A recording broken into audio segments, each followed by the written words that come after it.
नवरात्रि के 5वें दिन मां स्कंद माता की कथा का श्रवण किया जाता है। तो आइए हाथ में अक्षत और पुष्प लेकर नवरात्रि के 5वें दिन मां स्कंद माता की कथा का श्रवण करते हैं। सिंहासन गता नित्यम पद्माश्रित करद्वया शुभदास्तु सदा देवी स्कंद माता यशस्विनी। माँ दुर्गा जी के 5वें स्वरूप को स्कंद माता के नाम से जाना जाता है। ये भगवान स्कंद कुमार कार्तिकेय नाम से भी विख्यात हैं। ये प्रसिद्ध देवासुर संग्राम में देवताओं के सेनापति बने थे। पुराणों में इन्हें कुमार और शक्तिधर कहकर इनकी महिमा का वर्णन किया गया है। इनका वाहन मयूर है, अतः इन्हें मयूर वाहन के नाम से भी अभिहित किया गया है। इन्हीं भगवान स्कंद की माता होने के कारण माँ दुर्गा जी के इस 5वें स्वरूप को स्कंद माता के नाम से भी जाना जाता है। इनकी उपासना नवरात्रि पूजा के 5वें दिन की जाती है। इस दिन साधक का मन विशुद्ध चक्र में अवस्थित होता है। इनके विग्रह में भगवान स्कंद की बाल रूप में इनकी गोद में बैठे होते हैं। स्कंद मात्र स्वरूपिणी देवी की 4 भुजाएं हैं। ये दाहिने तरफ की ऊपर वाली भुजा से भगवान स्कंद को गोद में पकड़े हुए हैं और दाहिनी तरफ की नीचे वाली भुजा जो ऊपर की ओर उठी हुई है उसमें कमल पुष्प है। बाईं तरफ की ऊपर वाली भुजा वर मुद्रा में तथा नीचे वाली भुजा जो ऊपर की ओर उठी हुई है उसमें कमल पुष्प ली हुई हैं। इनका वर्ण पूर्णतः शुभ्र है।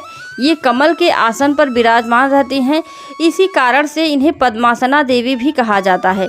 सिंह भी इनका वाहन है। नवरात्र पूजन के 5वें दिन का शास्त्रों में पुष्कल महत्व बताया गया है।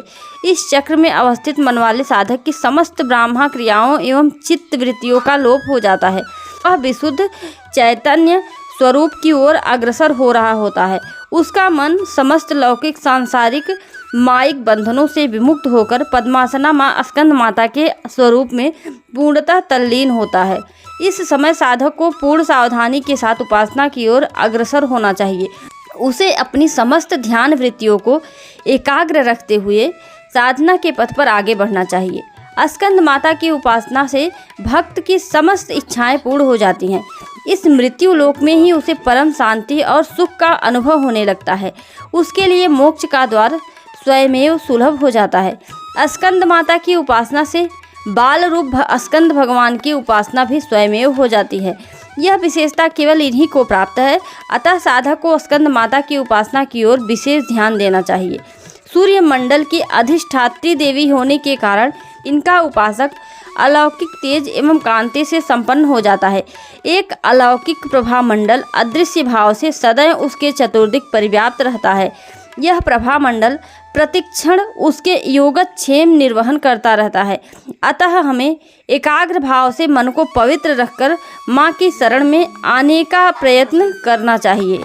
इस घोर भवसागर के दुखों से मुक्ति पाकर मोक्ष का मार्ग सुलभ बनाने का इससे उत्तम उपाय दूसरा नहीं है।